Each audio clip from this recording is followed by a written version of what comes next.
నిజంగా ఒక్కగానొక్క కూతురు ఎలా చనిపోయిందో కూడా తెలియక ముఖ్యమంత్రి గారు కూడా ప్రత్యేకంగా దీని మీద దృష్టి పెట్టి డీసీపీ గారితో కూడా ప్రత్యేకంగా మాట్లాడమని మా డీసీపీ గారితో కూడా చెప్పడం జరిగింది. గాయత్రి మరణం వెనకాతల దాగి ఉన్న రహస్యం తెలియాలి. అట్ ద సేమ్ టైం ఈ కేసు విషయంలో మేము ముందుకు వెళ్తామన్నది చంద్రబాబు నాయుడు గారి వరకు వెళ్ళింది. ఇది మీడియాలో అయితే మాత్రం అసభ్యంగా ఏమీ ప్రచారాలు చేయొద్దు దయచేసి. విశాఖపట్నానికి చెందిన సాఫ్ట్వేర్ ఉద్యోగిని రాధా గాయత్రి మరణం సంచలనంగా మారింది. తమ కూతురికి జరిగిన అన్యాయంపై న్యాయం కోసం తల్లిదండ్రులు రెండు రాష్ట్రాలని కూడా విశ్వ ప్రయత్నాలు చేస్తున్నారు. ఇందులో భాగంగానే విశాఖ నగరంలోని హోంమంత్రి అనిత పర్యటన సందర్భంగా రాధా గాయత్రి తల్లిదండ్రులు ఆమెను కలిశారు. దీనిపై ఆంధ్రప్రదేశ్ హోంమంత్రి వంగలపూడి అనిత స్పందించిన తీరు కేవలం ఒక నేర పరిశోధన మాత్రమే కాకుండా వ్యవస్థాగత మరియు సామాజిక కోణాలను ప్రతిబింబిస్తోంది.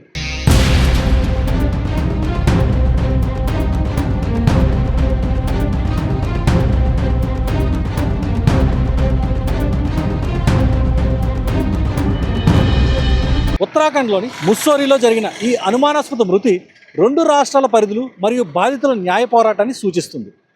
ఐటీ ఉద్యోగి అయిన రాధా గాయత్రి మరణం ఉత్తరాఖండ్లోని ముస్సోరీలో పర్యాటక ప్రాంతంలో సంభవించింది. ప్రాథమిక కేసు అక్కడ నమోదైంది. మృతురాలితో పాటు నిందితుడిగా ఆరోపణలు ఎదుర్కొంటున్న భర్త శ్రీచరణ్ కుటుంబం కూడా విశాఖపట్నానికి చెందినవారే.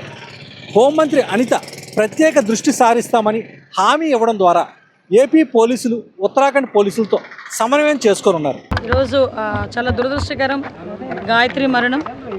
వాళ్ళ తల్లిదండ్రులు కూడా ఇప్పుడు వచ్చి నన్ను కలవటం జరిగింది. వాళ్ళ బాధ అయితే వర్ణనాతీతం. నిజంగా ఒక్కగానొక్క కూతురు ఎలా చనిపోయిందో కూడా తెలియక, ఈరోజు ఎవరు చంపారో కూడా తెలియక, అనుమానం ఉన్న శ్రీచరణ్ కూడా బయట తిరుగుతుండటం అవన్నీ కూడా చూసి వాళ్ళు చాలా బాధపడ్డారు. యాక్చువల్గా దీనికి సంబంధించి గౌరవ ముఖ్యమంత్రి గారు కూడా ప్రత్యేకంగా దీని మీద దృష్టి పెట్టి అక్కడ ఉత్తరాఖండ్ డీసీపీ గారితో కూడా ప్రత్యేకంగా మాట్లాడమని మా డీసీపీ గారితో కూడా చెప్పడం జరిగింది. ఇక్కడ నుంచి సిపి గారు అదేవిధంగా డీసీపీ ప్రశాంతి గారు వీళ్ళందరూ కూడా ప్రత్యేకంగా దీని మీద దృష్టి పెట్టి వాళ్ళతో కోఆర్డినేట్ చేసుకోవడమే కాకుండా ఇన్వెస్టిగేషన్ విషయంలోనే కానీ వాళ్ళకి ఎటువంటి సపోర్ట్, లీగల్ సపోర్ట్ కావాలన్నా ఇవ్వడానికి మన ఆంధ్రప్రదేశ్ పోలీస్ అందరూ కూడా సపోర్ట్ చేస్తున్నారు. అట్ ద సేమ్ టైం కొన్ని వాళ్ళ అనుమానాలు కూడా వ్యక్తం చేయడం జరిగింది. ఆ అనుమానాలన్నింటి మీద కూడా వాళ్ళకి కూడా డిపార్ట్మెంట్, అక్కడ ఉత్తరాఖండ్ డిపార్ట్మెంట్ వాళ్ళకి ఎవరైతే ఐఓ ఉన్నారో, ఇన్వెస్టిగేషన్ ఆఫీసర్ ఎవరైతే ఉన్నారో వాళ్ళకి కూడా కొన్ని వాళ్ళు ఇచ్చిన అనుమానాలు ఏదైతే ఉన్నాయో అవన్నీ కూడా చెప్పడం జరిగింది. ఓవరాల్గా కంపల్సరీగా గాయత్రి మరణం వెనకాతల దాగి ఉన్న రహస్యం తెలియాలి. అట్ ద సేమ్ టైం ఎవరైతే నిందితులున్నారో వాళ్ళకి కఠిన శిక్ష పడాలి. దానికి సంబంధించి ఆంధ్రప్రదేశ్ గవర్నమెంట్ తరఫున ఎంతవరకు సహాయ సహకారాలు అందించాలి, అన్ని సహాయ సహకారాలు కూడా గవర్నమెంట్ అందిస్తుందని మీ అందరికీ కూడా తెలియజేసుకుంటున్నా. ఆ కుటుంబానికి కూడా ఎప్పుడు కూడా ఆంధ్రప్రదేశ్ గవర్నమెంట్ అండగా నిలబడుతుందని తెలియజేసుకుంటున్నాను. ఇలాంటి సందర్భాలలో స్థానిక ప్రభుత్వాల జోక్యం బాధితులకు వేగంగా న్యాయం జరగడానికి సహాయపడుతుంది.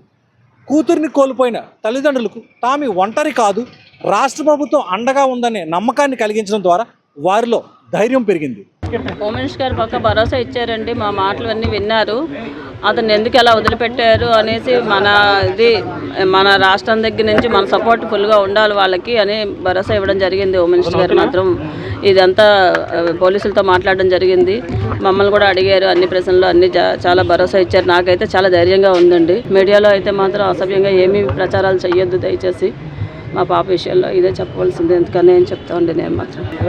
ఈరోజు హోంమంత్రి గారు కలవడం జరిగిందండి, వంగలపూడి అనిత గారిని. కలితే ఆవిడ పూర్తిగా మాకు నమ్మకం ఇచ్చారు. మీ అమ్మాయికి ఎట్టి పరిస్థితుల్లో అన్యాయం జరగదు, న్యాయం చేసేటట్టు మేము చూస్తాము, నేను అందరితోనే మాట్లాడుతాను, అందరికీ ఆవిడ నాకు 100% భరోసా ఇచ్చారు. తప్పకుండా మా అమ్మాయికి ఆత్మ శాంతిస్తుంది, న్యాయం జరుగుతుందని. సీఎం గారి వరకు వెళ్ళింది, మీరేం టెన్షన్ పడద్దు అని చెప్పారు. పోస్ట్ మార్టం రిపోర్ట్ ఇవన్నీ వద్దండి, పోస్ట్ మార్టం రిపోర్ట్ ఆటోమేటిక్గా వస్తూనే ఉంటాయండి. అది ఇంకా రాలేదు. తప్పకుండా మనం అరెస్ట్ చేస్తాం, మేము మీకు న్యాయం జరిగేటట్టు చేస్తామని చెప్పారండి. చంద్రబాబు నాయుడు గారి సపోర్ట్ ఉంది మనకి. అందుకనే మేమైతే పోరాటం ఆపమండి. వాడు ఎంత తిరుగుతాడో తిరగనియండి, తిరిగి ఎప్పటికైనా దొరుకుతాడు. దొరకకుండా ఉండడు. ఆ రోజు మా మనశ్శాంతిగా ఉంటుంది. ఆ రోజు వరకు పోరాడతాం. మా పాపకు ఆత్మశాంతి కావాలి అంటే వాడు దొరకాలి, వాడు నిజాలు చెప్పాలండి. వాడు చెప్తేనే కదా తెలిసేది. మేము చెప్తున్నాము, వాడు కూడా చెప్పాలి. నేనే చేశాను అని వాడు ఒప్పుకుంటాడు. ఒప్పుకోకపోతే అవ్వదండి, ఒప్పుకుంటాడు. ఇదైతే నాకు నమ్మకం ఉంది. నా పిల్లే నాకు నడిపిస్తోంది ముందుకు మమ్మల్ని. సాధారణంగా ఇటువంటి కేసుల్లో నిందితులు ప్రభావవంతమైన వారైతే న్యాయం జరుగుతుందా లేదా అనే అనుమానాలు వ్యక్తమవుతాయి. నిందితులు ఎవరైనా సరే కఠిన శిక్ష పడుతుంది అని హోంమంత్రి అనిత ప్రకటించడం ద్వారా చట్టం ముందు అందరూ సమానమే అనే సంకేతాలు పంపారు.